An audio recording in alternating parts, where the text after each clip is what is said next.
నమస్కారం. నేను చందు. జీవన రహస్యం. రేపటి రోజున సంతోషం పొంచి ఉందన్న ఆశతో జీవించాలి. అదే జీవన రహస్యం. అర్ధరాత్రి వేళ భయానకంగా ఉరుముతూ మెరుస్తూ ఉంది వాతావరణం. గాలి, వాన, అప్పుడప్పుడు మెరిసే వెలుగులో మాత్రమే పరిసరాలు కనిపిస్తున్నాయి. ఎక్కడో పిడుగు పడింది. క్షేమంగా క్షణం గడిస్తే చాలు అన్నట్లుంది వాతావరణం. బిక్కుబిక్కుమంటూ ఓ పాకలో తలదాచుకున్నాడు ఒక ఒంటరి యాత్రికుడు. అయినా అతడి మస్తిష్కం వట్టిపోలేదు. ఆశాకిరణాలతో ప్రకాశమానంగా ఉంది. ఎందుకంటే ప్రస్తుత వాతావరణం భీతి గొలుపుతున్నప్పటికీ అది శాశ్వతం కాదు. కాసేపట్లో గాలివాన వెలుస్తుంది. ఇంకా కొన్ని గడియల్లో అలుముకున్న కారు చీకటి సైతం వీడిపోతుంది. భానుదయం అవుతుంది. ప్రపంచం తేటపడుతుంది. దైనందిన వ్యాపకాలు ఊపందుకుంటాయి. అదే ప్రపంచ జీవిత పోకడ. అదే ఆ యాత్రికుడికి తెలిసిన జీవన రహస్యం. కష్టాలు ఆవరించి ఉన్న మనిషి ఆశతో జీవించాలి. మనకు అనువైన మంచి రోజు తప్పక వస్తుంది.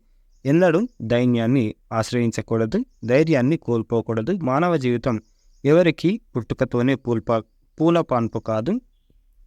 తల్లి కడుపులో పిండంగా ఏకాంతవాసం అనుభవించాక జీవికి విడుదలవుతుంది. బయటి ప్రపంచంలోకి అడుగిడతాడు పంజరం వీడిన పక్షిలా. అయితే ఇక అంతా సుఖమే అనుకోవడానికి లేదు. ఎప్పటి కష్టాలు అప్పటివి. అయితే ఏ కష్టము శాశ్వతం కాదు. ఏ సుఖము ఉండిపోయేది కాదు.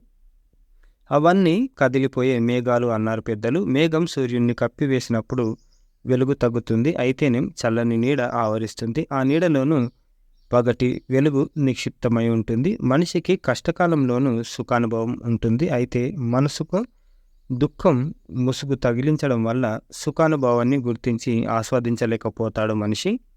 లోకంలో ప్రతిదీ ఒక్కో జీవితం. అందరి జీవితాలు ఒకేలాగా ఉండవు. కడకు ఒకే కాన్పులో పుట్టిన కవలల బతుకులు సైతం ఒకేలా ఉండవు. కొందరికి ఆగర్భ సంపద, మరికొందరికి డబ్బుల కటకట. ఏ ఒక్కటి ఎవరు ఏరి కోరి ఎంచుకున్న స్థితి కాదు. ధైర్యాన్ని ఆవిరి చేసే ఏ ఆలోచనకు మనసులో ఎన్నడూ తావివ్వకూడదు. కొందరికి నవ్వుతూ బతకడం ఇష్టం. ఎప్పుడు నవ్వుతూ కనిపించేవారు లోపల వైఫల్యాల కొలిమిని దాచుకొని ఉండవచ్చు. ఆశవ జీవనం వారి జీవన శైలి. అది ప్రకృతి సిద్ధంగా అలవడిన జీవన రీతి. ఒక దీపం మరొక దీపాన్ని వెలిగించినట్లు నవ్వుతూ బతికేవారు తోటి వారి పెదాలపై నవ్వుల పువ్వులు పూయించగలరు. తాము ఉంటూ స్నేహితుల లేకపోతే సన్నిహితుల ఉనికిని నందనవనం చేయగలరు. మనిషి ఎంచుకొని జీవించే విధానాల్లో అత్యుత్తమమైనది నవ్వుతూ బతకడం.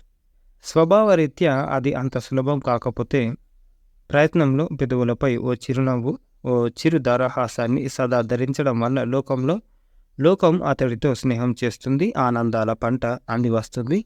రేపేమిటో తెలియదు. రేపు ఏదో తెలియదు. అయినా అంతా మంచి జరుగుతుందని ఎందుకు భావించకూడదు?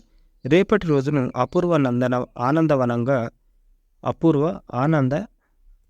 ఆనంద నందనంగా భావించి ఈ తరుణంలో హాయిగా ఎందుకు బతికేయకూడదు? అలా చేయడం వల్ల జీవితం హాయిగా కొనసాగుతుంది. అదే ఎందరో విజేతలు ఆచరించి చూపించిన జీవన రహస్యం. అలా అనుసరించి మన జీవితాలను సైతం ధన్యం చేసుకుందామని గోపాలుని రఘుపతిరావు గారు రాసిన అంతర్యామి ఇది. జీవన రహస్యం. లైక్ చేయండి, షేర్ చేయండి, సబ్స్క్రైబ్ చేయండి. Thank you. ధన్యవాదాలు.